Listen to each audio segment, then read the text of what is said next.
आज आपल्याकडे एक विलक्षण कथा आहे. कुंडातील सावली गावाची दंतकथा.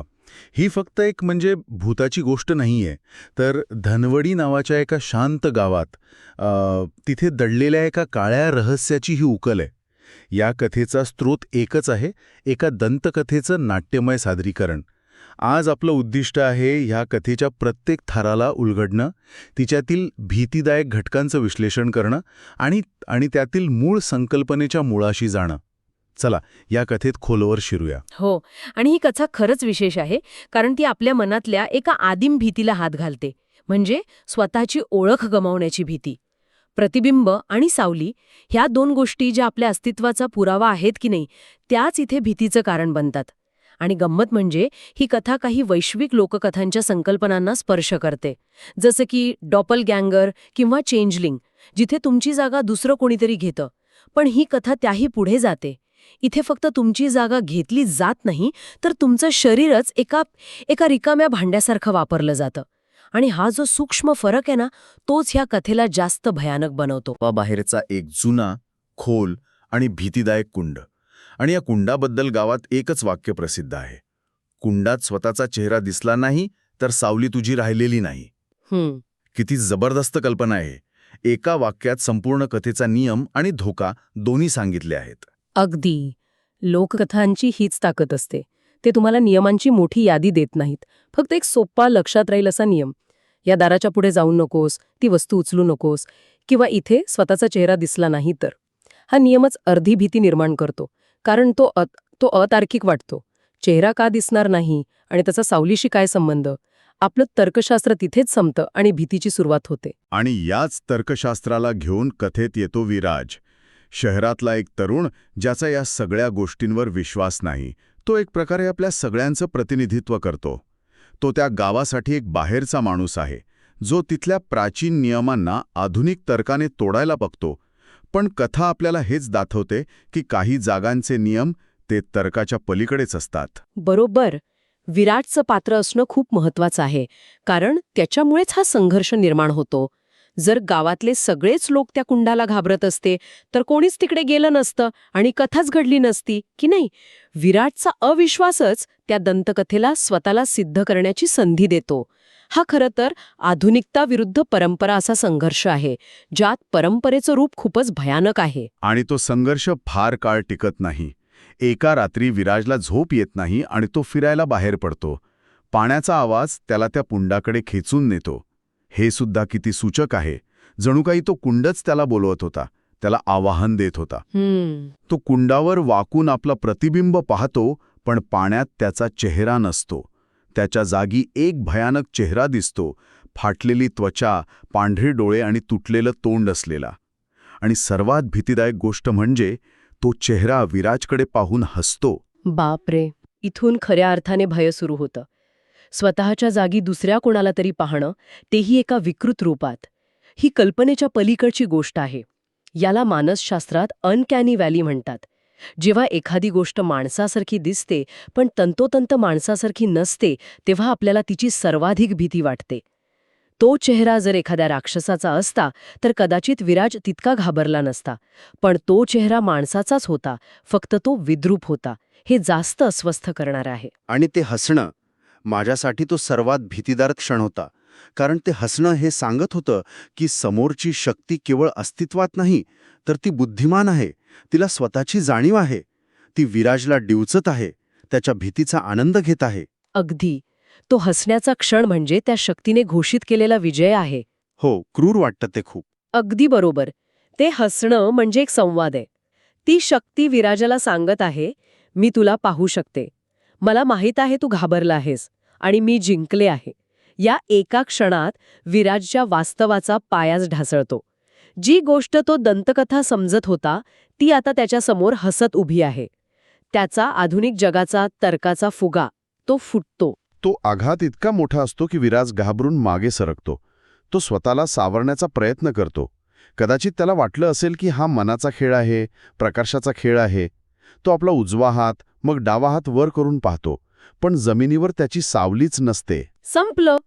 दंतकथेचा पहिला भाग खरा ठरतो. हो, या क्षणी त्याच्या मनात काय आलं असेल? ती हतबलता किती भयान असेल. इथे कथा आपल्याला पुन्हा एकदा त्या नियमाची आठवण करून देते. चेहरा दिसला नाही तर सावली तुझी राहिलेली नाही. आतापर्यंत फक्त चेहरा दिसला नव्हता, पण आता सावली गायब झाल्यामुळे तो नियम पूर्णपणे खरा ठरलाय. त्याचा अविश्वास आता भयावह वास्तवात बदलला आहे.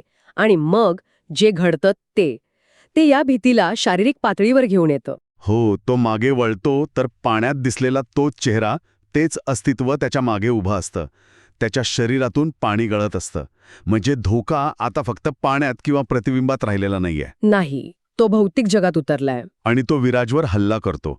विराज पळण्याचा प्रयत्न करतो, पण त्याचे पाय जमिनीपासून काही इंच वर उचलले जातात. हा भाग थेट आपल्या वाईट स्वप्नांमधून उचलल्यासारखा आहे, नाही का?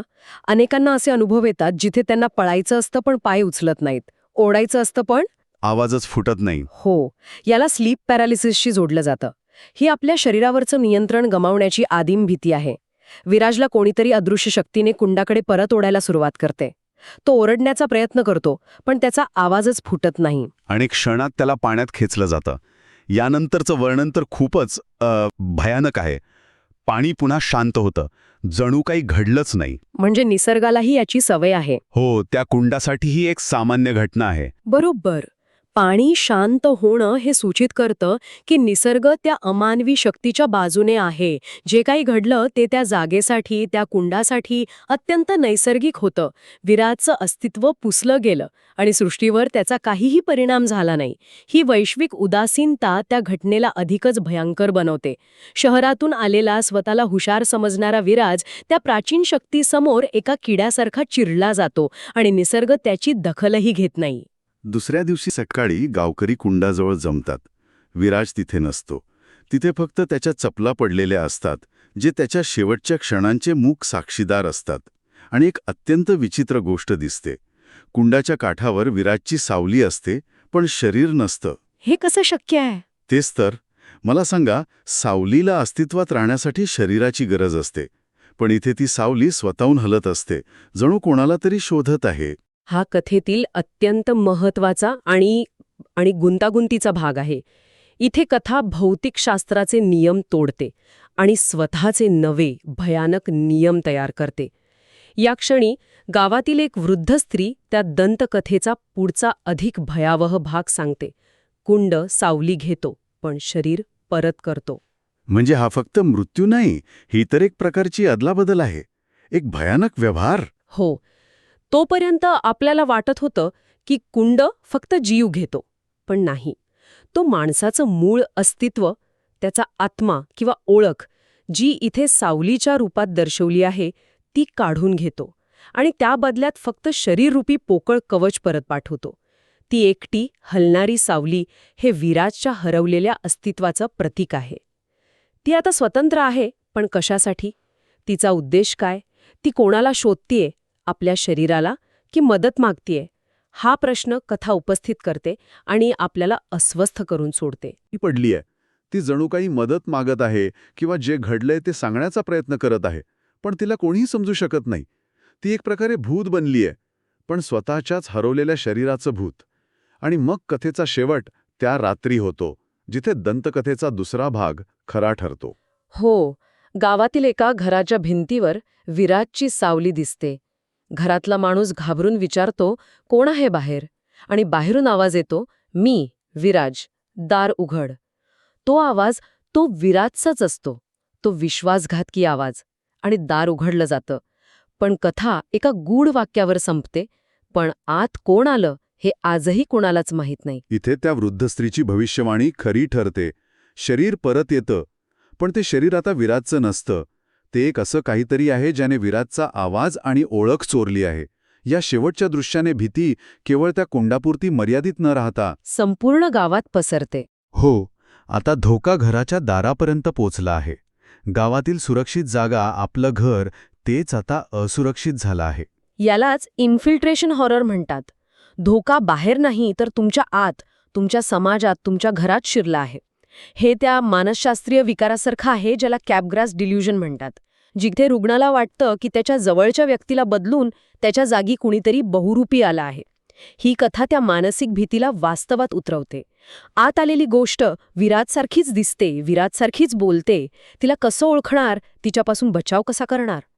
पण मला इथे एक प्रश्न पडतो, ही अज्ञात भीती खरोखरच प्रभावी आहे का, की कथेने आपल्याला काहीतरी ठोस उत्तर द्यायला हवं होतं? काही श्रोत्यांना हा शेवट अपूर्ण वाटू शकतो. आत नक्की काय आलं, ते पुढे काय करणार आहे, हे न सांगणं म्हणजे लेखकाने जबाबदारी झटकल्यासारखा नाही का? खूप चांगला मुद्दा आहे. पण मला वाटतं या कथेची खरी दहशत त्याच गोष्टीत आहे. जर आपल्याला कळलं असतं की आत आलेला तो एक राक्षस आहे आणि त्याला चांदीच्या सुरीने मारता येतं, तर भीती तिथे संपली असती. मग ती एक ॲक्शन कथा झाली असती. पण इथे आत कोण आलं हे माहीत नाही, हे वाक्य भीती संपवत नाही, तर ती कायमची सुरू घेवते. आता गावातला प्रत्येक माणूस एकमेकांकडे संशयाने बघेल. काल रात्री जो विराज परत आला तो खरा विराज आहे का?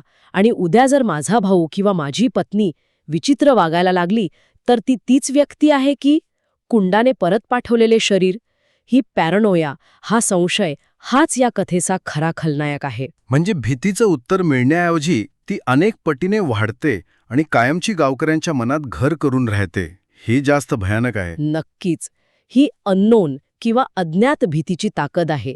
कथा संपते, पण दहशत संपत नाही.